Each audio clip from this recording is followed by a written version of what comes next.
செய்திக்குள்ள கடந்து செல்வோம். கடந்த நாட்களில் நான் மரணத்தை குறித்து சில வசனங்களை எடுத்து கூறினேன். மொத்தமாக 4 வகையான மரணம் இருக்கிறது. இந்த பூமியில் பிறந்த ஒவ்வொரு மனிதனும் 3 வகையான மரணங்களை கடக்கின்றார்கள். அதாவது 2வது மரணம், 3 மரணம் பூமியில் நடக்கிறது, 1 மரணம் மரித்ததுக்கு பிறகு நடக்கிறது. அப்போ மரித்ததற்கு பிறகு நடக்கக்கூடிய அந்த மரணத்திலிருந்து நாம் விடுபட வேண்டும் என்றால் பூமியில் இருக்கிற பொழுதே ஒரு மரணத்தை நாம் மனமுகத்தை ஏற்றுக்கொள்ள வேண்டும். சரிங்களா? அதான் சொல்லியிருந்தேன். நீங்கள் கடைசி வீடியோவில் போய் பார்த்தீங்கன்னாக்கா அந்த முதல் 2 வகையான மரணத்தை பற்றி சொல்லியிருந்தேன். மீதி 2 வகையான மரணத்தை பற்றி நான் சொல்லிக் கொடுக்க போகிறேன். அதுக்கு முன்னாடி கடந்த வாரம் நான் எடுத்துறீங்களா, அதை ஓரளவு பார்த்துட்டு போயிடலாம். உங்களுக்கு முழுசான தெளிவு என்னக்கா நீங்கள் யூடியூப்ல போய் பார்க்கலாம். இப்போ ஓரளவு அதை பார்க்கலாம். முதல் மரணம் எப்படி ஏற்படுகிறது, 2வது மரணம் எப்படி ஏற்படுகிறது, 3வது மரணம் என்ன, 4வது மரணம் என்ன சொல்லிட்டு. முதல் மரணம் எங்கே தொடங்கியது நாம் பார்த்தோம். மனிதனை தேவன் படைக்கிற பொழுது ஜீவ ஆத்மாவாக படைத்தார். ஆதியாகமம் 2:7 தேவனாகிய கர்த்தர் மனுஷனை பூமியின் மண்ணிலே உருவாக்கி ஜீவ சுவாசத்தை அவன் நாசிலே ஊதினார். மனுஷன் ஜீவ ஆத்மா ஆனான்.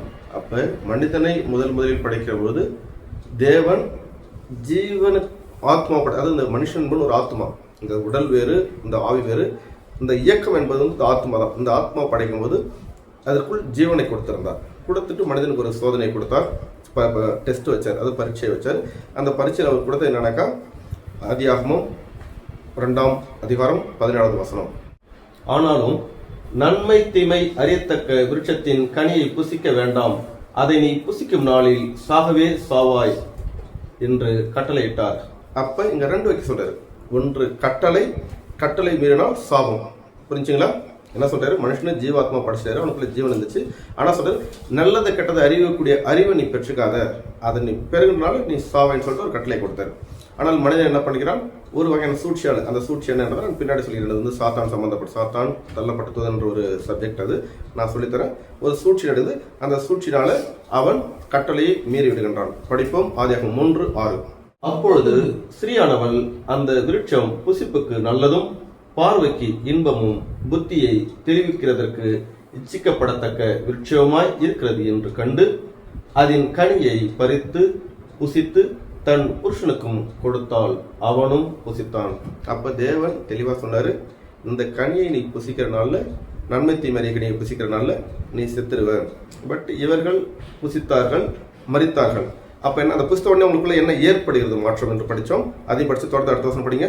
அப்பொழுது அவர்கள் இருவருடைய கண்களும் திறக்கப்பட்டது, அவர்கள் தங்கள் நிர்வாணிகள் என்று அறிந்து அத்தி இலையை தைத்து தங்களுக்கு அரைக்கட்சிகளை உண்டு பண்ணினார்கள்.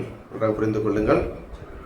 மனிதன் தவறிவிட்டால் இங்க என்னது, தான் நிர்வாகி என்று பயந்தார்கள். முதலில் மனிதன் நன்மை தீமை அது தெரியக்கூடிய அறிவு வந்த உடனே அவனுக்குள்ள ஏற்பட்டது பயம். என்ன பயம்? இதுதான் முதல் மனுஷனுக்கு ஏற்பட்ட பிரச்சனை. அன்றும் அதுதான், இன்றும் அதுதான். இப்ப பயம் என்றால் என்ன உனக்கு நடந்தது?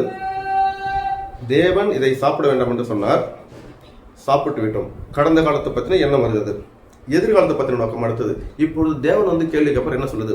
அப்பொழுது மனிதனுக்குள் முதலில் நன்மை தீமை அறியக்கூடிய அறிவு வந்தபோது அவனுக்குள் ஏற்பட்டது பயம்.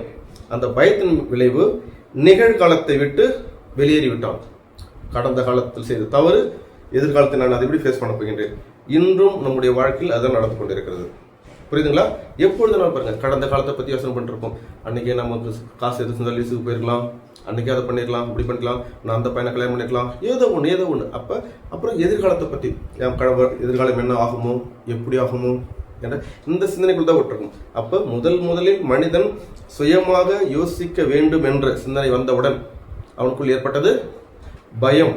பயத்தின் விளைவு நிகழ்காலத்தை விட்டு மனிதன் வெளியேறிவிட்டான். கடந்த காலமும் எதிர்காலமும் வந்து கொண்டே இருக்கிறது. இன்றும் நீங்கள் அநேக மனிதரை பார்க்கலாம். இங்க இருப்பாரு, அவருடைய சிந்தனை ஃபுல்லா கடந்த காலத்துக்குள்ள போயிருக்கும். இங்க இருப்பாரு, சிந்தனை ஃபுல்லா எதிர்காலத்துக்குள்ள போயிருக்கும். அப்ப மனிதன் முதலில் நன்மை தீமை அறியக்கூடிய அறிவை பெற்ற போது அவனுக்குள் ஏற்பட்டது நிகழ்காலத்தை விட்டு வெளியேறிவிட்டான். இதை தெளிவா நம்ம புரிஞ்சுக்கணும். அப்ப என்னன்னாக்கா அவனுக்குள்ள ஜீவன் வெளியேறி விட்டது. ஜீவன் என்றால் வாழ்வது, பிரசன்ட்ல வாழக்கூடியது பார்த்தா ஜீவன், லைஃப்னு சொல்லுவாங்க. புரியுதுங்களா இல்லைங்களா? அப்படின்னும் போது ஜீவன் வெளியேறிடுச்சான் விட்டு. அப்ப என்னன்னாக்கா கடந்த காலம் நிகழ்காலம் கடந்த காலம் சொல்லிட்டு வந்து ஒரு மாதிரி ஒரு தன் இல்லாத நிலைக்கு, அதாவது நான் இல்லை, இப்ப இந்த பிரசன்ட்ல யாருமே கிடையாது, இந்த உலகத்தில் இருக்கிற 100% பேர் மருத்துவர்கள் தான் இருக்கின்றார்கள். அப்படி என்றால் இந்த மனம் அங்க குணம் மாறுகிறது. எப்படி? உள்ளுக்குள்ள முதல்ல அவனுக்குள்ள கடந்த காலம் எதிர்காலன்ற ஒரு சிந்தனை வந்துச்சு. அதுக்கு பிறகு நடக்கா எரிச்சல், பிறரை பார்த்து அவன் ஏன் அப்படிக்கிறான், இவங்க ஏன் அப்படிக்கிறாங்க, எரிச்சல் வந்துச்சு. அதையும் நம்மளுக்கு வேதம் சொல்லுகிறது. ஆதியாகமம் 4:6. அப்பொழுது கர்த்தர் காயினை நோக்கி, உனக்கு ஏன் எரிச்சல் உண்டாயிற்று, உன் முக நாடி ஏன் வேறுபட்டது? என்ன சொல்றாரு? அப்பொழுது கர்த்தர் காயினை நோக்கி, உனக்கு ஏன் எரிச்சல் உண்டாயிற்று. இப்ப என்ன பண்ண, மனுஷன் பயந்த உடனே அவனுக்கு கடந்த காலத்தை பத்தின பயம், கவலையும் எதிர்காலத்தை பத்தின பிரச்சனை வந்துச்சு. இரண்டாவது, எரிச்சல் உண்டாக ஆரம்பித்து விட்டது மனிதனுக்குள். ஏன்? ஜீவன் வெளியேறி விட்டது. என்னது? மத்தனை பார்த்து அவன் மட்டும் நல்லா இருக்கிறானே, ஏன் தம்பியை மட்டும் தேவன் அன்பு செய்யறாரு, ஏன் அப்பா அம்மாவுக்கு அந்த பிள்ளையை மட்டும் பிடிக்குது, ஒரு மாதிரி ஒரு டிப்ரெஷன், தாழ்வு மனப்பான்மை, அதனால ஏற்படக்கூடிய கோபங்கள், வைராக்கியங்கள், வருத்தங்கள் என்று சொல்லிட்டு இந்த மாதிரி மனசுக்குள்ள உருவாயிடுச்சு மனுஷனுக்கு. புரிஞ்சுங்க? முதல் மனிதனை தேவன் ஜீவனோடு படைத்தார். அந்த மனிதனுக்கு ஒரு சோதனை கொடுத்து கட்டளை கொடுத்தார். என்னது? இந்த கனியை புசிக்க வேண்டாம், புசிக்கிற நாளில் சாவாய். அது கட்டளையும் மீறினால் தண்டனை கட்டத்தையும் கொடுத்தாரு. மீறினால் தண்டனை நிமித்தம் ஜீவன் வெளியேறிவிட்டது. வெளியேறிய உடனே அவனுக்குள் உண்டானது பயம். அந்த பயத்தினால் என்னாச்சு? கடந்த காலமும் எதிர்காலமும் நம்முடைய வாழ்க்கையில் வந்து போகிறது. நிகழ்காலத்தை விட்டு வெளியேறி விட்டோம். சரிங்களா? அதுக்கு அடுத்தபடி நம்ம மாற்றம் என்ன, மரபணு மாற்றம் என்ன ஏற்படுகிறது? எரிச்சல், பொறாமை, கோபம், இந்த மாதிரி அனுபவம். ரெண்டாவது அப்படி தொடர்ந்து வசந்த படிச்சீங்கன்னாக்கா, நீ நன்மை செய்தால் மேன்மை இல்லையோ, நீ நன்மை செய்யாதிருந்தால் பாவம் வாசப்படியில் படுத்திருக்கும், அவன் ஆசை உன்னை பற்றிருக்கும், நீ அவனை ஆண்டு கொள்வாய். அப்ப நன்மை செய்யுங்க, நன்மை செய்யலாம், பாவம் வாசல்ல படுத்துக்கும்னு சொல்றாரு. ஏன்னா மனிதனுடைய எண்ணத்துல நன்மைன்றது வெளியேறிடுச்சு. அப்புறம் பாக்குறாரு, அப்படியே தேவன் பார்த்துட்டே இருக்காரு. பார்க்கறது மனிதனுடைய ஒரு குறிப்பிட்ட வயதுக்கு மேல வந்தோடனே, சின்ன வயசுலேயே அவனுக்குள்ளே தீய குணங்கள் உருவாக ஆரம்பித்து விட்டது. தேவன் அதையும் கவனித்தார். படிக்கலாம். ஆதியாகமம் 8:21. சுகந்த வாசனை கர்த்தர் முகர்ந்தார். அப்பொழுது கர்த்தர், இனி நான் மனுஷன் நிமித்தம் பூமியை சபிப்பதில்லை, மனுஷனுடைய இருதயத்தின் நினைவுகள் அவன் சிறு வயது தொடங்கி பொல்லாததாய் இருக்கிறது, நான் இப்பொழுது செய்தது போல இனி சகல ஜீவன்களையும் சங்கரிப்பதில்லை. அப்ப என்ன சொல்றாங்க? மனுஷனுடைய இருதயம் சிறு வயது முதல் தொடங்கி பொல்லாப்பை. அப்ப தேவன் பார்க்கிறாரு, மனுஷனுடைய வயசுல ஒரு குறிப்பிட்ட வயசுக்கு மேல வந்த உடனே எனக்கு தெரியும், முதல்ல கோபம் வருகிறது, எரிச்சல் வருகிறது, பொறாமை. ஒருத்தரை பார்த்தா அவன் நம்மளோட நல்லா இருக்கானே, அவங்க பெரிய ஆள் ஆயிடுவாங்களோ, அவன் மட்டும் சொந்த வீடு வச்சுக்கிறானே, இந்த மாதிரி ஒரு குறிப்பிட்ட வயசுக்கு மேல இந்த உலகத்தை பார்த்து, நமக்கு அந்த சமூகத்தை பார்த்து இந்த தேவையில்லாத எண்ணங்கள் உருவாகிறது. தேவன் பார்த்துட்டாரு. அவனாலும் மனுஷனை இப்படியே இருந்தா எப்படி? தன்னுடைய சாயலாக படைத்தார். மனிதனுக்காக தான் பூமியை படைத்தேன். ஆனா மனுஷனுடைய வாழ்க்கை இப்படியே போனா எப்படி? இப்படி போகக்கூடாது. இவனுக்கு வாழ்நாள் ஃபுல்லா ஜீவன் எல்லாமே வாழ்ந்தா எப்படி? ஏன்னா சொல்லுறாரு, நீங்க சங்கீதத்தில் படிச்சீங்கன்னா சங்கீதம் 14:3, எல்லோரும் வழி விலகி ஏகமாய் கெட்டு போனார்கள், நன்மை செய்கிறவன் இல்லை, ஒருவனாகிலும் இல்லை. அப்ப தேவன் பார்த்தாரு, இந்த பூமியை பார்க்கிறாரு, எல்லாம் ஜீவனை எடுத்துட்டு செத்து போயிட்டான், மறிச்சவனா இருக்கிறாங்க. அப்ப நன்மை செய்யற ஒரு ஆளு கூட இல்லைன்னு சொல்றாரு. வசனம் சொல்லுது, நன்மை செய்யறது ஒரு ஆளு கூட கிடையாது. அவன் நன்மைனாக்கா 4 பேருக்கு உதவி சேர்த்து கோயில தானம், இதுதான் நன்மை நினைச்சுக்கிறான். அதை தாண்டி நன்மை பற்றின ஒரு பகுத்தறிவு இல்லை. தேவன் மனிதனுக்குள்ள கொடுத்த நன்மை என்ன, அவனுக்கும் இந்த பூமிக்குள்ள தொடர்பு என்ன, எந்த ஒரு தெளிவும் இல்லை. அப்ப தேவன் பார்த்து துக்கப்படுறாரு.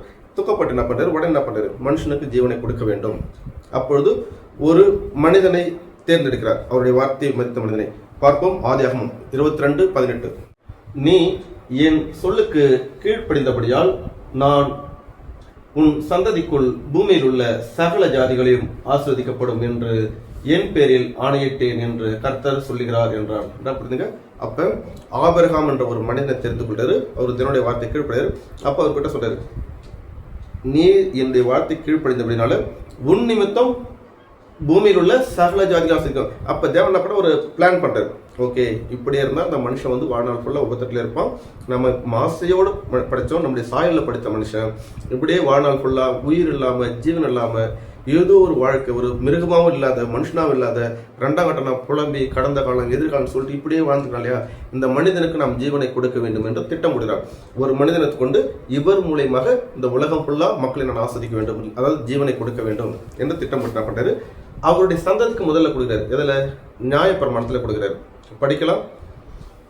லேவியர் 18:5. ஆகையால் என் கட்டளையையும் என் நியாயப்பிரமாணங்களையும் கை கொள்ள கடவீர்கள். அவைகளின்படி செய்கிறவன் எவனோ அவைகளால் பிழைப்பான். நான் கர்த்தர். அப்ப இங்க சொல்றாரு, ஆபிரகாமை தெரிந்து கொண்டாரு. ஆபிரகாமுடைய சந்ததி, அது வந்து ஆபிரகாமுக்கு ஈசாக்கு பிறகு, ஈசாக்கு ஏசா யாக்கோப்பு 2 பிள்ளைக்கு பிறகு, இந்த யாக்கோப்பு வந்து இஸ்ரவேலின் பேர் மாத்தாரு. அவருக்கு 12 பிள்ளை. இந்த 12 பிள்ளை தான் இஸ்ரவேல் கோத்திரன்னு சொல்லுவாங்க, கோத்திர பிதாக்கள்னு சொல்லுவாங்க, கேள்விப்பட்டீங்களா? அப்ப அவங்க என்ன பண்ணாருனாக்கா, எகிப்துல அடிமையிலிருந்து கொண்டு வந்து சீனாய் மலையில வந்து ஒரு நியாயப்பிரமாணம் கொடுத்தாரு. நியாயப்பிரமாணம் 10 கட்டளையும் கூட நியாயப்பிரமாணம் கொடுத்தாரு. நியாயப்பிரமாணம் எவ்வளோனாக்கா 613. இதுல வந்துட்டு 366 செய்யக்கூடாது, 247 செய்யணும். இப்படி ஒரு சட்டத்தை தெளிவாக கொடுத்தாரு உங்களுக்கு. ஆனா ஏன் நான் என்ன புரிஞ்சுக்கணும், இது வந்து நான் சொல்றது வந்து 4000 வருஷத்துக்கு முன்னாடி நடந்தது. அப்ப மனுஷனுடைய மனநிலை எப்படி இருந்துச்சுனாக்கா, அவ்வளவு பகுத்தாடக்கூடிய அறிவு இல்லை.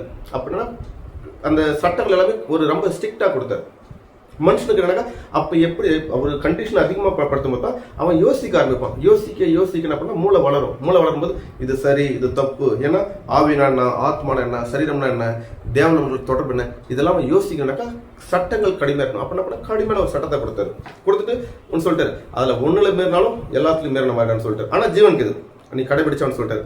மனுஷன் தேக மாட்டான், முடியல அவனால. என்ன சொல்றாரு, அதுல ஒண்ணுல மீறினாலும் மத்த, இப்போ எக்ஸாம்பிள் பார்த்தீங்கன்னா 100 கட்டளை இருக்குது, 99 கட்டளை நீ ஜெயிச்சிட்ட, ஒன்றை தோத்துனாக்கா அந்த 99 ஜெயிச்சு உனக்கு கணக்கில் வராதுன்ற மாதிரி கொடுத்தாரு. அதனால என்ன பண்ணானாக்கா மனிதன் பயப்பட ஆரம்பித்தான் தேவனுக்கு. தேவனை பற்றின அறிவு பெருக ஆரம்பித்தது. அந்த வசனத்தையும் படித்துக் கொள்வோம். யாக்கோப் 2:10. எப்படியெனில் ஒருவன் நியாயப்பிரமாணம் முழுவதையும் கை கொண்டிருந்தும் ஒன்றிலே தவறினால் எல்லாவற்றிலும் குற்றவாளியாய் இருப்பான். அப்ப தேவன் தெளிவா சட்டத்தை கொடுத்தாரு, ஒன்றுல தவறினாலும் உனக்கு எல்லாத்தையும் பனிஷ்மெண்ட் ஆகிட்டு. அப்போ மனிதன் யோசிக்கிறான், எப்படி தேவனுக்கு பிரியமாக வாழ முடியும். யோசனை பண்ண தேவனை பற்றியே சிந்திக்கிறான்.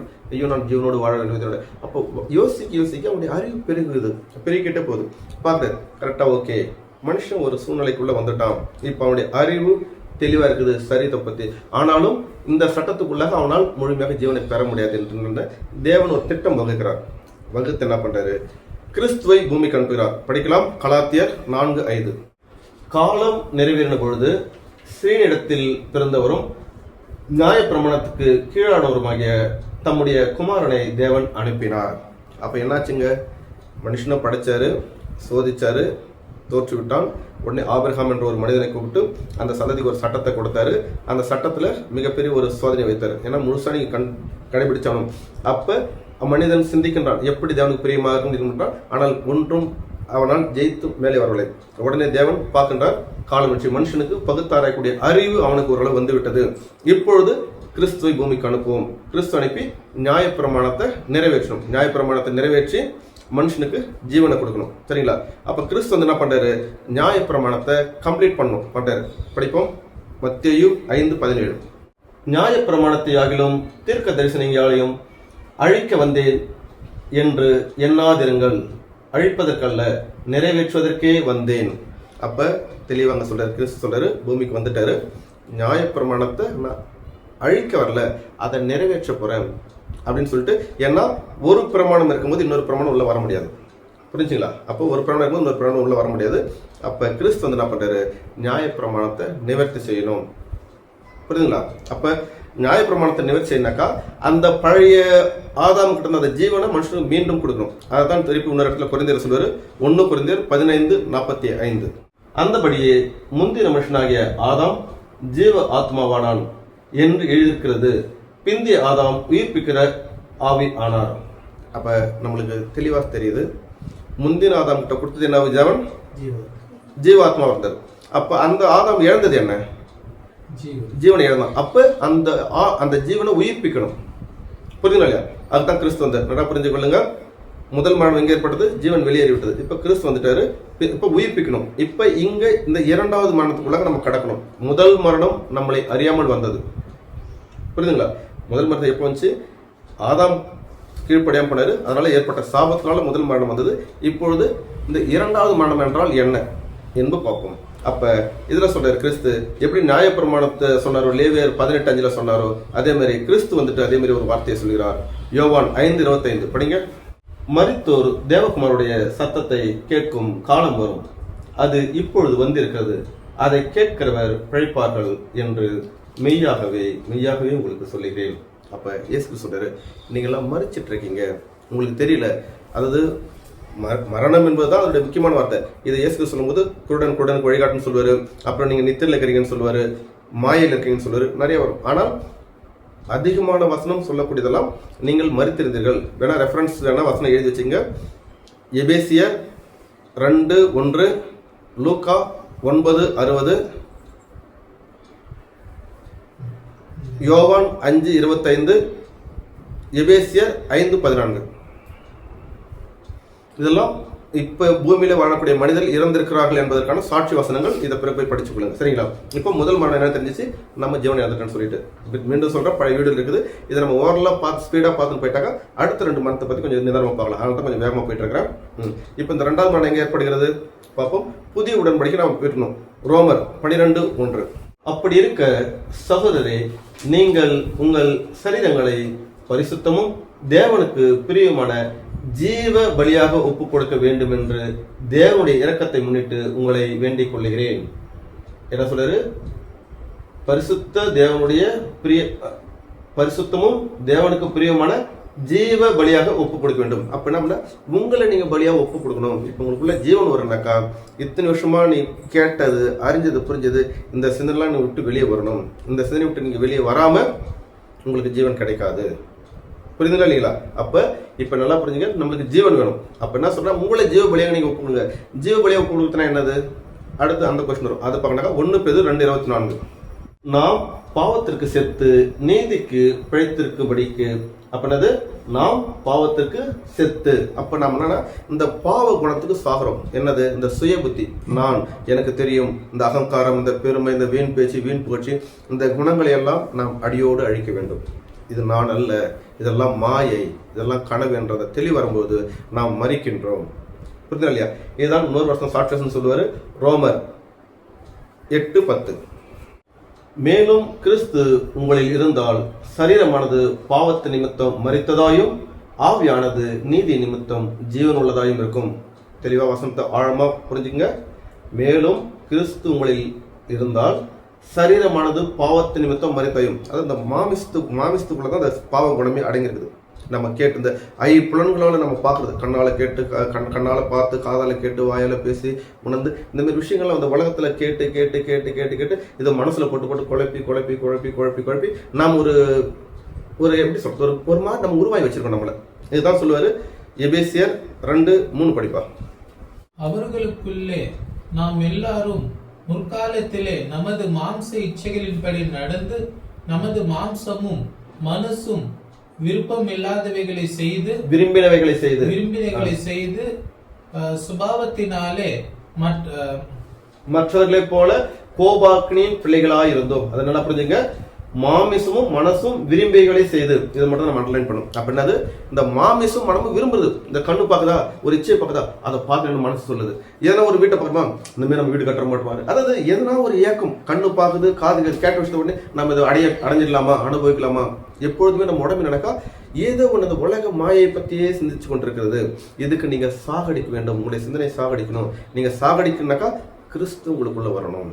கிறிஸ்து வந்தா மட்டும்தான் உங்களால் சாகடிக்க முடியும், மற்றபடி உங்களால் சாகடிக்க முடியாது என்று சொல்றாரு. அப்ப எப்படிதான் மறிக்கணும் அதை சொல்றாரு. நம்ம பேப்டிசம் ஞானசாரம் தான் மறிக்க முடியும்னு சொல்றாரு. படிப்போம் ரோமர் 6:4. மேலும் பிதாவின் மகிமையினாலே கிறிஸ்து மரித்தோரிலிருந்து எழுதப்பட்டது போல நாமும் புதிதான ஜீவன் உள்ளவர்களால் நடந்து கொள்ளும்படி அவருடைய மரணத்துக்குள்ளாக ஞானஸ்தானத்தினாலே கிறிஸ்துவுடனே கூட அடக்கம் பண்ணப்பட்டோம். ஞானஸ்தானத்துல என்ன நடக்குது? அடக்கம் பண்ணப்படுகிறோம். அடக்கம் பண்ணப்படுறது புதிய ஜீவன் உள்ளவர்களாய் நாம் எழுப்பப்படுகிறோம். புரியுதுங்களா? அப்ப நன்றாக புரிந்து கொள்ளுங்கள். ஜீவனை இழந்து விட்டோம். அந்த ஜீவனை கொடுப்பதற்கு கிறிஸ்து வந்துள்ளார். கிறிஸ்து வந்து சொல்றாரு, எனக்குள்ளதான் ஜீவன் இருக்குது, ஆனா அதுக்கு சில வழி சட்டத்திட்டங்கள் இருக்கிறது.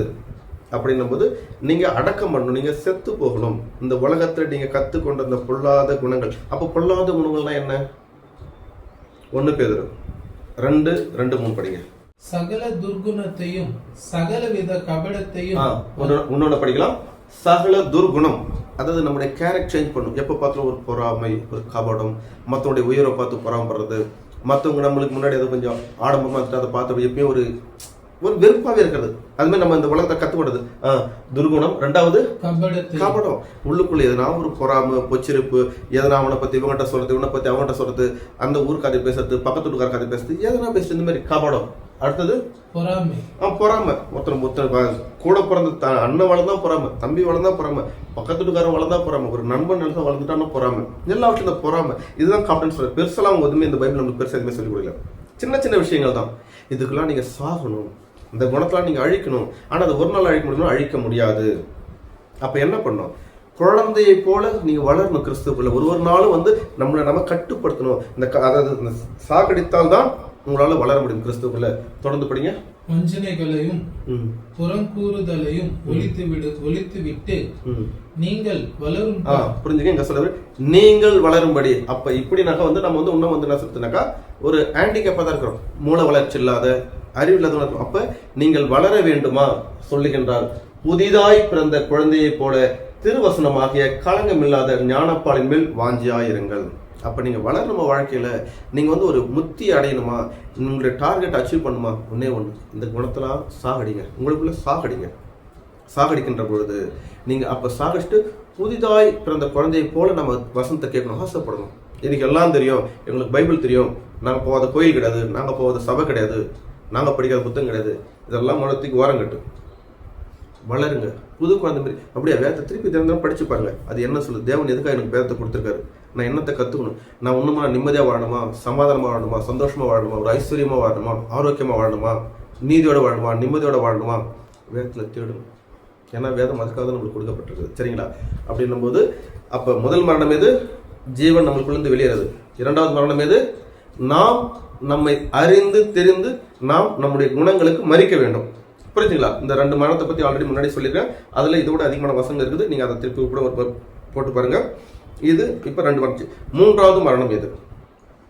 படிப்போம். பிரசங்கி 12:7. இவ்விதமாய் மண்ணானது தன் முன்னிருந்த பூமிக்கு திரும்பி ஆவி தன்னை தந்த தேவனிடத்திற்கு மறுபடியும் போவதற்கு முன்னும் அவரே உன் வாலிபத்திலே நிலை. அதாவது என்ன சொல்றாருனாக்கா, நல்லா புரிஞ்சுங்க. இவ்விதமாய் மண்ணானது தன் முன்னிருந்த பூமிக்கு திரும்பி ஆவியானது தன்னை தந்த தேவனிடத்துக்கு போக முடியும். அதாவது மண்ணானது மீண்டும் இந்த உடம்பு இருக்குல்ல, மாமிச உடம்பு, இது என்னைக்கு இருந்தாலும் அழியக்கூடிய ஒன்று, அது எப்பனாலும் அழியலாம். ஆனா இதுதான் மூன்றாவது மரணம், இந்த மாமிச மரணம். புரியுதுங்களா இல்லைங்களா? அப்படின்னு மாமிச மரணத்தை பத்தி ஒரு தெளிவு இருக்கணும். ஆனா நாம நினைக்க இந்த மாமிசத்து தான் ரொம்ப பெருமை கொள்ளணும், அப்படி அழகழகா ட்ரெஸ் போட்டு பார்த்து மேக்கப் பண்றதான. ஆனா இது ஒரு மண்ணுன்னு சொல்றாரு, மண்ணானது மீண்டும் போயிடும். இதே தான் 2 கொரிந்தியர்லயும் சொல்லுவாரு. 2 கொரிந்தியர் 4:7 படிங்க. இந்த மகத்துவம் உள்ள வல்லமை எங்களால் உண்டாயிராமல் தேவனால் உண்டாயிருக்கிறது என்று விளங்கும்படி இந்த பொக்கிஷத்தை மண் பாண்டங்களிலே பெற்றிருக்கிறது. இந்த பொக்கிஷத்தை, அதாவது இந்த ஜீவனை, இந்த வாழ்க்கையை, தேவனுடைய ஆசீர்வாதத்தை இந்த மண் பாண்டங்களை நாங்கள் பெற்றிருக்கிறோம். அப்ப என்னது இது? மண். எப்பவுமே நம்ம அதை உணரணும். இந்த மண் இதை வச்சு பெருமை, அப்படி ஸ்டைல் பண்றது, மேக்கப் பண்றது. மண்ணுக்கு மேக்கப் பண்ணா பேசணும், ஆனா இந்த மண்ணு மேல தான் பெருமை. அப்படியே நம்மளோட அந்த அதாவது பர்சனாலிட்டி அதுக்கே அளவுக்கு மீறின ஒரு கொடுக்குறது.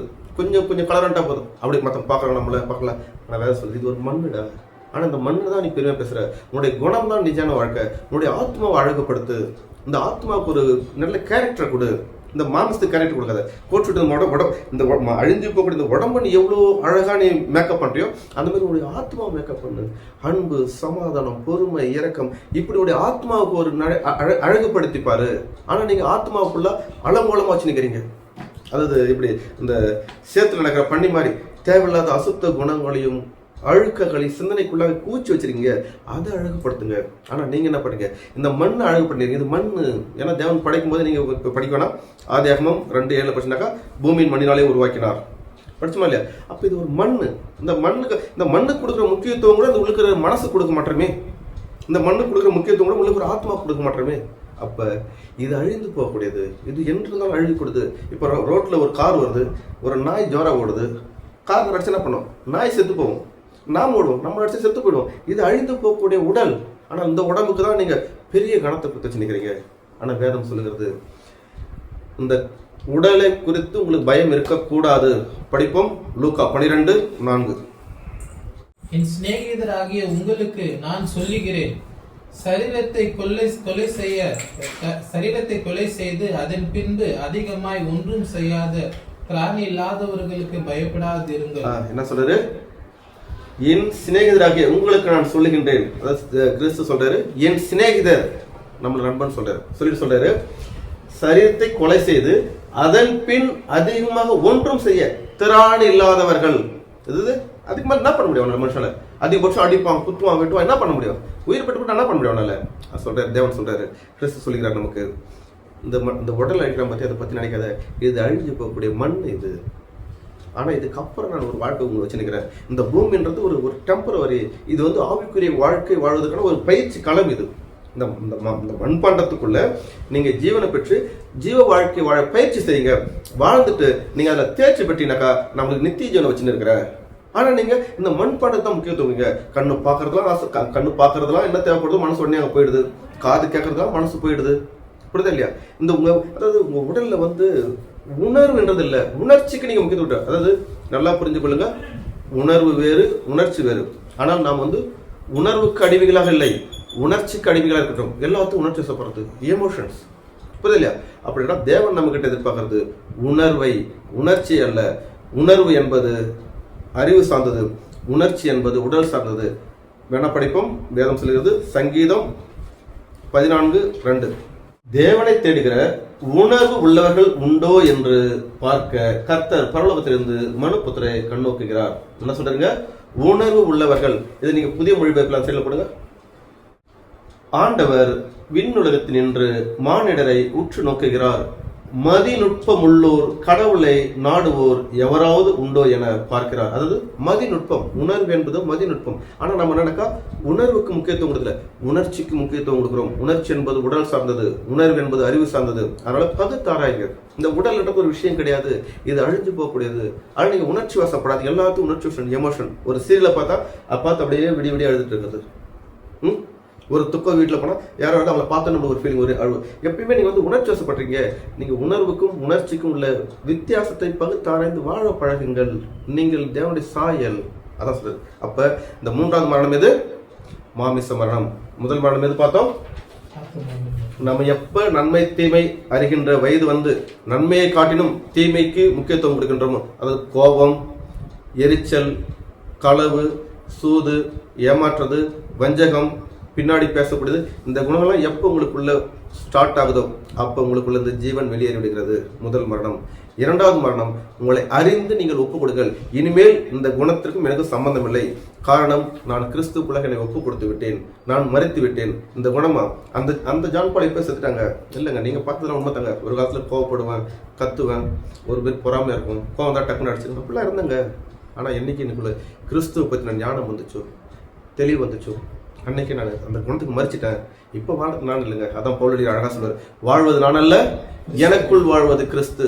இப்போ இல்லைங்க, கிறிஸ்து எனக்குள்ள வரும்னாக்கா நான் மறிக்கணுங்க. நான் மறிச்சிட்டேன். இப்போ இன்னும் கொஞ்சம் கூட சில விஷயங்களா இருக்குது. காலப்போக்கில் நான் மாற்றி வரேன். அதாவது குழந்தைமே நான் வளர்ந்துட்டு வரேன். ஞான சேர்த்திலிருந்து நான் வளர்ந்துட்டு வரேன்.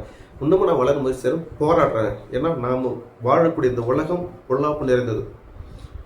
பொறாமை, களவு, சூதனது அவர்களுக்கு மத்தியில் நம்ம. அதனால தான் இயேசு சொல்லுவார், சைடில் அனுப்பும்போது ஓனாகளிடையே ஆட்டை அனுப்புவது போல அனுப்புறேன். இந்த பூமி ஆடு மாதிரி தான் வாழணும், பயப்படணும். ஏன்னு கேளுங்க, எந்த சூழ்நிலை எப்படி பாவம் நம்மளை பிடிச்சிக்கணும்னு தெரியாது. அதனால்தான் கிறிஸ்து சொல்லுவார், பவுலடியா சொல்லுவாரு, பிசாசுக்கு எதிர்த்து நில்லுங்கள், பாவத்திற்கு விலகி ஓடுங்கள். நல்லா புரிஞ்சுங்க, பிசாசுக்கு எதிர்த்து நில்லுங்கள். பிசாசுனால ஜெயிச்சிட முடியும், ஆனா பாவத்தை ஜெயிக்க முடியாது. பாவம் ஈஸியா பிடிச்சிக்கும். மானசத்துல என்ன ஊறி போயிட்டு இருக்குது. நம்மளுக்கு ஒரு மொபைல் பார்த்துட்டு இருப்ப, தேவையில்லாத பிக்சர் வருதா, இன்னும் போய் பார்க்கலான்னு எண்ணம் வரும். ஒருத்தர் சொல்றேன்னா, எவ்வளோ பேர் வளர்ந்து வச்சிடறா, இதெல்லாம் ஒரு விஷயமா? நாங்கள் ஒரு வச்சுங்க, ஒரு 10,000 வச்சுங்க, தப்பான காசு தான். உலகம் உன்னை பல வகையில் தூண்டும். ஆனால் ஒன்றே ஒன்று நாம் சிந்திக்க வேண்டும், வாழ்வது நான் அல்ல, கிறிஸ்தியனுக்குள் வாழ்ந்து கொண்டிருக்கார். நான் ஜீவனை அடைய வேண்டும். இந்த உலகத்தில் நான் 10 வருஷம் வாழணும், 20 வருஷம் வாழணும், 50 வருஷம் வாழணும், எனக்கு தெரியாது. ஆனால் ஒன்று, மரணம் என்பது கண்டிப்பாக வரும். இந்த மானசத்துக்கு மரணம் வரும். வந்ததுக்கப்புறம் நான் மேலே போயிட்டு நித்திய ஜீவனில் வாழ வேண்டும். இந்த தெளிவும் அறிவும் நம்மளுக்குள்ள இருக்கணும். சரிங்களா? அப்போ 3 வகையான மரணத்தை பார்த்தோம். 4வது மரணம் நன்றாக புரிந்து கொள்ளுங்கள். முதல் மரணம் நம்மளை அறியாமல் இந்த பூமியின் சிந்தனைகளால் ஏற்படக்கூடியது. 2வது மரணம் நாம் தெரிந்து ஒப்பு கொடுக்கணும். 3வது மரணம் எல்லாருக்கும் வரக்கூடியது. புரிஞ்சுங்களா இது வரைக்கும்? அப்ப 4வது மரணம் என்னக்கா படிப்போம். வெளிப்படுத்துதல் 20:6. முதலாம் உயிர்த்தெழுதலுக்கு பங்குள்ளவன் பாக்கியவானும் பரிசுத்தவானுமாய் இருக்கிறான். இவர்கள் மேல் 2ஆம் மரணத்திற்கு அதிகாரம் இல்லை. நல்லா பார்த்துக்கொள்ளுங்கள். முதல் உயிர்த்தெழில் பங்குள்ளவன் பாக்கியவான். முதல் உயிர்த்தெழுதல் எங்க சொல்லுங்க? நம்ம ஒப்பு கொடுத்தோம் பாத்தீங்களா? ஜீவ பலியை ஒப்பு கொடுத்தோம் பாருங்க. அந்த ஒப்பு கொடுத்தவங்க கிறிஸ்துக்குள்ள வந்து ஞானஸ்நானம் எடுத்து தன்னுடைய குணங்களை மாற்றிக்கொண்டு தன்னுடைய தீய குணங்களை தனக்குள்ளாக அழித்தவர்களுக்கு 2வது மரணத்தின் மேல் பங்கில்லை. புரிஞ்சுங்களா? புரிஞ்சுங்களா வசனம்? திருப்பி எக்ஸ்பிளைன் பண்ணுமா? அது நல்லா புரிஞ்சுக்கங்க. முதல் மரணம் நம்மளை அறியாம வச்சு, 2வது மரணம் நம்ம ஒப்பு கொடுக்குறோம் கிறிஸ்துக்குள்ள. அது இந்த உலக நாட்டங்களுக்கும் குணங்களுக்கும் நம்மை விட்டு விலகி கிறிஸ்துக்குள்ளாக வந்து ஞானஸ்தானத்தில் அடக்கம் பண்ணப்பட்டு என்னுடைய கேரக்டரை நான் மாத்திக்கிறேன், நான் குணத்தை மாத்திக்கிறேன், இனிமேல் நான் கோவப்பட மாட்டேன், பொய் சொல்ல மாட்டேன், பொறாமப்பட மாட்டேன், ஏன்னா நான் கிறிஸ்துக்குள்ள இருக்கிறேன், சகலத்தையும் படுத்து தேவனுடைய பிள்ளையா இருக்கிறேன்னு சொல்லிட்டு இந்த மனநிலைக்கு நாம் உட்படுகிற பொழுது நம்மளுக்குள் முதல் மரணம் ஏற்படுகிறது. சரி, 2ஆம் மரணம் ஏற்படுகிறது. அந்த மரணம் ஏற்பட்டவங்களுக்கு இங்க செத்துட்டு மேல போற பாருங்க, அங்க ஒரு மரணம் இருக்குது. அந்த மரணத்தின் மீது அதிகாரம் இல்லை. ஒருவேளை இந்த உலகத்தில் வாழும்போது ஐயோ கிறிஸ்துவ வேணாங்க, அதெல்லாம் வந்து ரொம்ப பரிசுத்தமா இருக்கணும், உண்மையா இருக்கணும், ரொம்ப கஷ்டமா இருக்கணும், இப்படி என்கின்ற சிந்தனை இருந்தால் இந்த மரணத்தில் நமக்கு அதிகாரம் இருக்குது. இந்த மரணம் எந்த வகையான மரணம் என்றால் படிப்போம். அதே வெளிப்படுத்தல் 21:8 படிங்க. பயப்படுகிறவர்கள், அவிசுவாசிகள், அருவருப்பானவர்கள், கொலைபாதகர், விபச்சாரக்காரர், சூனியக்காரர், விக்கிரகாராதனக்காரர், பொய்யர் அனைவரும் 2ஆம் மரணமாகிய அக்னி கந்தகம் என்கின்ற எரிகிற கடலிலே பங்கடைவார்கள். புரிஞ்சுங்களா இல்லையா? அப்ப 2வது மரணம் இது. 2வது மரணாக்கா 4வது மரணம். புரிஞ்சுங்களா? இப்ப 4வது மரணாக்கா அப்ப 2வது மரணத்துல பங்குள்ளவங்களுக்கு இந்த மரணத்துல பங்கு இல்லை. அந்த 2வது பூமியில வாழும்போது 2வது மரணம் அட்டன் பண்றோம் பாத்தீங்களா? நம்மள மனப்பூர்வமா அறிஞ்சு நம்ம கிறிஸ்து ஒப்பு கொடுக்குறோம் பாத்தீங்களா? அந்த மரணத்துல பங்கு எடுத்தவங்களுக்கு இந்த மரணத்துல பங்கு எடுத்தா நம்ம 6ல பார்த்தோம். புரியுதுங்களா? அப்ப நாம இந்த பூமியில மறித்ததுக்கு அப்புறம் மேல போயிட்டு இந்த அக்னி கந்தகம் என்ற நெருப்பு கடல் போகணும்னா, ஏன்னா இது ரொம்ப மோசமான கடல், உங்களுக்கு தெரியாது. நல்லா புரிந்து கொள்ளுங்கள். அது சொன்ன பிறகு அக்னியும் கந்தகம் எரிகின்ற கடலிலே பங்கடைவார்கள். அதனாலதான் அப்ப அது எவ்வளோ ஒரு வலி நரகனக்கா, தேவனே மனுஷனா பூமிக்கு வந்திருப்பாரு. அந்த பயம் நம்மளுக்குள்ள வரணும். ஏன்னா சதா காலம் அதெல்லாம் சும்மா ஒரு நாள் 2 நாள் இல்ல, நித்திய ஆக்கணிக்குள்ள போயிடும்னு சொல்றாரு. புரியுது இல்லையா? அப்ப ஜீவன் வேண்டும் நம்மளுக்குள்ள. அப்ப ஜீவன் இல்லாத நம்ம கிறிஸ்து கிட்ட போக முடியாது. அப்ப ஜீவன் இல்லைனாக்கா நீ அக்னி கந்த கடல்ல போடப்படுவ. அதைத்தான் வந்துட்டு யோவான் சொல்வாரு. அவர் கையில் தூற்றுக்குடி இருக்கிறது, நெல்மணியோ கணத்தில் போடுவார், பதிரையோ அக்னி போடுவாரு, சுட்டெரிப்பான்னு போடுது. அப்ப நெல்லுக்கும் பதிருக்கும் உள்ள வித்தியாசம் என்ன? நெல்லுக்குள் விதை இருக்கும், ஜீவன் இருக்கும், அதை போட்டால் வளரும். பதிரில் ஒண்ணு இருக்கு, ஆனா ரெண்டும் ஒரே இந்த செடியில் தான், நெல்மணியில் நெல் பயிரில் இருக்கும். ஆனா எடுத்து உழுக்கும் போது தான் தெரியும் எதுக்குள்ள ஜீவன். இந்த பூமியில் நம்ம அப்படிதான் வாழ்கின்றோம். நம்மளுக்குள் ஜீவன் இருக்கிறதா இல்லையா என்பதை நம்ம சோதிக்க வேண்டும். வாரம் டெய்லி நிமிஷம் நம்ம ஒரு தீய குணம் தீய சிந்தனை உலகத்துக்குள்ள நமக்குள்ள வருதா பரிசோதித்துக் கொள்ள வேண்டும். அப்ப நல்லா புரிஞ்சுங்களா? முதல் 3 மரணம் உலகத்துக்கு. முதல் மரணம் நம்மளை அறியாமல் இருக்குது. 2வது மரணம் தெரிந்து கொண்டு அதை ஏற்றுக்கொண்டால் இந்த மாமிச மரணத்துக்கு அப்புறம் நம்மளுக்கு ஏற்பட்ட மரணத்தை தடுக்கலாம். ஒருவேளை இந்த மரணத்தை பற்றின விழிப்புணர்வு இல்லை என்றால் இந்த பூமியிலிருந்து சென்றதுக்கு பிறகு அக்னி கந்தகம் என்ற கடலில் சதா காலம் வதைக்கப்படுவோம். அதனால்தான் தேவனே பூமியில வந்து அவ்வளவு அடி வாங்கி அவருக்கு முதுவே இல்லை, பிச்சு போட்டானுங்க, துடிக்க செத்து தன் ஜீவனை கொடுத்தார். அப்படி என்றால் அந்த மரணம் எவ்வளவு மோசமா இருக்கும் என்று நினைத்துக் கொள்ளுங்கள். இல்ல அது சாதாரண விஷயம் வந்து தேவன் விட்டு போயிடுவாரே, அது பெரிய விஷயம் இல்லப்பா, அழிஞ்சிருவான்பா அப்படின்னாக்க விட்டு போயிடுவார் தேவன். அப்படி கிடையாது. நீங்கள் போகக்கூடாது என்றால் சாத்தானும் அவருடைய பிள்ளைகளுக்கும் அது உருவாக்கி வைக்கப்பட்டுள்ளது. ஏன்னா உங்களுக்கு பகுத்தறிவு கொடுத்துருக்குறாங்க. உங்களுக்கு தெரியுது எந்த ஸ்கூல்ல பிள்ளைகளை சேர்த்தா நல்லா படிப்பாங்க, எந்த ஹாஸ்பிட்டலுக்கு போனா நல்ல மருத்துவம் பார்ப்பாங்க, எந்த கம்பெனில போனா நல்ல சேலரி கிடைக்கும், எல்லாம் பகுத்தறிவு தெரியுது. ஆனா வேதத்தை பகுத்தறிவு தெரியலையே. தேவனை பற்றின அறிவு மட்டும் உங்களுக்கு வேணான்றீங்களே. பகுத்தறிவு என்னது? விலங்குகள் பச்சை சாப்பிடுறது, நம்ம அவிச்சு சாப்பிடுறோம், இதான் பகுத்தறிவு. விலங்குகள் அம்மனமா சுத்துறது, நம்ம ட்ரெஸ் போடுறோம், இதுவா பகுத்தறிவு? தேவனை பற்றின அறிவு வேண்டும், அதுதான் பகுத்தறிவு. படிங்கள் ரோமர் 12:2 படிங்க. நீங்கள் இந்த பிரபஞ்சத்துக்கு ஒத்த வேஷம் தெரியாமல். நல்லா புரிஞ்சுங்க. இந்த பிரபஞ்சத்துக்கு ஏற்ற ஒத்த வேஷம் போடுறது, சும்மா எல்லாத்துக்கும் மேக்கப் பண்ணிட்டு போறது. அவனுக்கிட்ட கருத்து அப்படி கார் வச்சு வந்தா கார், அவன்கிட்ட ஒரு கார் தானே 2 கார் வச்சுக்குவேன், அவன் ஒரு பவுன் நகை வச்சுக்கிறான், 4 பவுன் நகை வச்சுக்குவேன், அவன் 1 பவுன் எடுத்துக்கிறான், எல்லாம் அதை எல்லாமே மத்தவங்க பார்த்து கத்துக்கிட்டு. அதான் இந்த உலகத்துக்கு ஏற்ற ஒத்த வேஷம் போடாதீர்கள். அடுத்து தொடர்ந்து படிங்க. தேவனுடைய நன்மை பிரியமும் பரிபூரணமும் சித்தமும் இன்னதென்று பகுத்தறியத்தக்க. அப்ப பகுத்தறிவு என்னது? பிரிச்சு படிக்கணும். தேவனை பற்றின அறியக்கூடிய அறிவு தான் பகுத்தறிவு. இதுதான் நமக்கு 6வது அறிவு கொடுக்கப்பட்டிருக்குது. விலங்கு கொடுங்க. இப்ப விலங்கு ட்ரெஸ் போறோம் கேட்டா இது பகுத்தறிவு. மனுஷனுக்கு பகுத்தறிவு ட்ரெஸ் போட்டுக்கிறான். இன்னைக்கு நாய் கூட ட்ரெஸ் போட்டா ரோட்ல சுத்திட்டு போறானுங்க, பாத்துருக்கீங்க. குரங்கு கூட அந்த வித்த காட்டுறோம், குரங்கு ட்ரெஸ் போட்டு வச்சிருக்கிறான். அப்ப என்ன சொல்ல வரேன்னாக்கா, புரிந்து கொள்ளுங்கள், பகுத்தறிவு என்பது இந்த உலகத்தில் நீ ஆடம்பரமா வாழ்வதற்கும் பொருளை சேர்ப்பதற்கும், அதாவது தீய சிந்தனைகளுக்குள்ளாக செல்வதற்கும் அந்த பகுத்தறிவு இல்ல. பகுத்தறிவு என்பது உனக்கு கொடுக்கப்பட்டது தேவனை பற்றின அறிவு உனக்கு பூரணமாக இருக்கிறது என்றால் நீ பகுத்தறிவு உள்ளவன். இல்லாவிட்டால் 2 கால் 2 கை உள்ள மிருகம். அதான் சொல்வாரு பிரசங்கி 3:18 சொல்வார், நீங்கள் மிருகங்களை போல் இருக்கிறீர்கள் என்பதால் உங்களை நான் சோதிக்கிறேன். நம்ம வசனம் படிச்சிருக்கோம், போன வாரத்திலே படிச்சிருக்கோம், திறக்க வேணாம். இப்ப புரியுதுங்களா இல்லையா? அப்ப 2வது புரிதல், பகுத்தறிவு என்பது தேவனை பற்றின அறிவு மட்டுமே. அதை தாண்டி நீ உலகத்தில் எதை சம்பாதித்தாலும் எதை எடுத்துக்கொண்டாலும் உன்னால் பூமியிலும் நிம்மதியாக இருக்க முடியாது, மரித்த பிறகும் நிம்மதியாக இருக்க முடியாது. பூமியில் சமாதானத்தோடு வாழ வேண்டும்.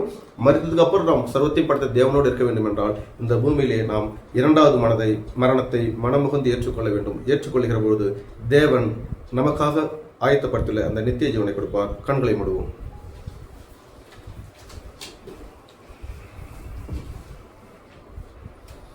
மனதை ஒருநிலைப்படுத்துவோம்.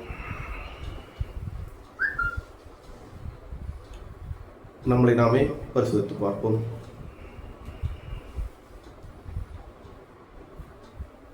இத்தனை வகையான மரணங்கள் இருக்கிறது என்பதை இப்பொழுதுதான் நான் கேட்கிறேன் என்கிறவர்கள் மனதுக்குள்ளே சிந்திப்போம். 2வது மரணத்தை நான் மனப்பூர்வமாக ஏற்றுக்கொள்ள தயாராக இருக்கின்றேனா?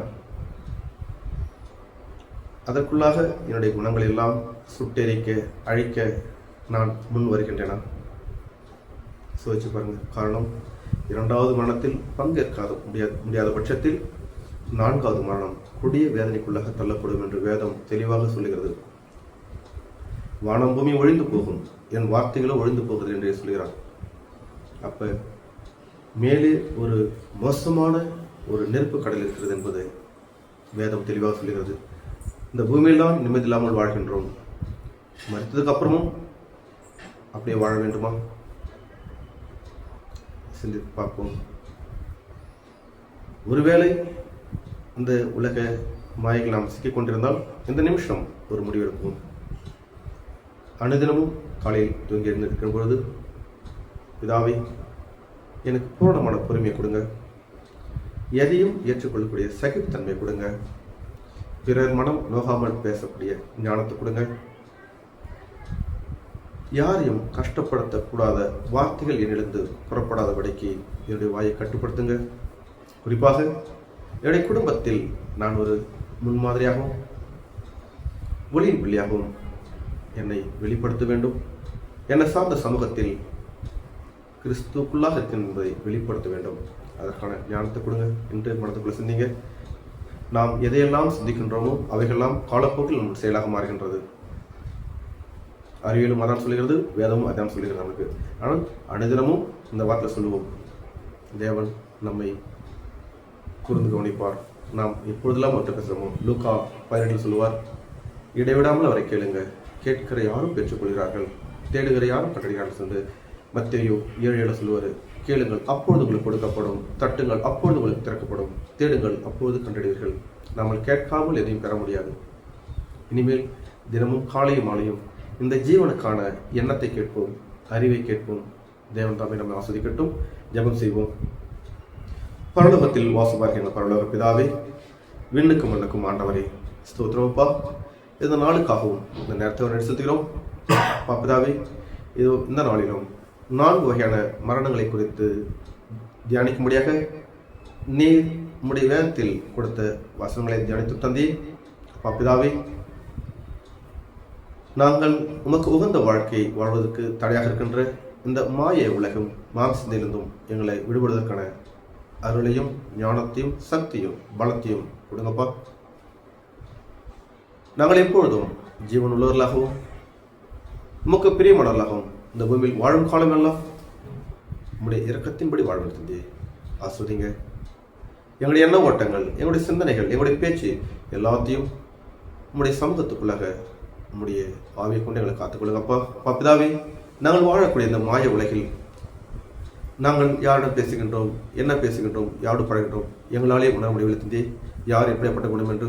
ஆனாலும் சர்வத்தையும் வெளிப்படுத்தக்கூடிய தேவன், எல்லாவற்றையும் அறிந்த தேவன் எங்களோடு இருக்கின்றீர். எப்பொழுதும் நாங்கள் யாரிடம் அளவாக பேச வேண்டும், யாரிடம் அறிவோடு பேச வேண்டும், யாரிடம் முறையாக பேச வேண்டும், எல்லாவற்றையும் எங்களுக்குள்ளாக இருந்து எங்களுக்கு போதிங்கப்பா. நீங்கள் இல்லைனாக்கா இந்த பூமி எங்களால் வாழ முடியாது தந்தையே. நீங்கள் இல்லைனா எங்களுக்கு சமாதானம் கிடைக்காது, இரக்கம் கிடைக்காது, எதுவுமே கிடைக்காது தந்தை. பிதாவே, என்னுடைய எண்ணங்களை அறிந்த தேவன் நீர், எல்லாவற்றுக்கும் பிரயாசப்படுகின்றோம். உம்முடைய கரங்களுக்கு ஒப்பு கொடுத்து குணப்படுத்துங்கப்பா, பலப்படுத்துங்க. நாங்கள் கேட்டது எல்லாம் கேட்பதற்கு மேலாக கொடுக்கின்ற தேவன் நீர். கேட்டதெல்லாம் நீர் கொடுப்பீர் என்ற நம்பிக்கையோடும் விசுவாசத்தோடும் இந்த சிறு ஜெபத்தினை உலக ரட்சகரும் ஆண்டவரும் உடைய நேசகுமாரனுமாக்கிய இயேசு கிறிஸ்துவின் நாமத்துக்கு பிதாவே, ஆமென். உங்களுடைய பொறுமையான கவனத்திற்கு நன்றி.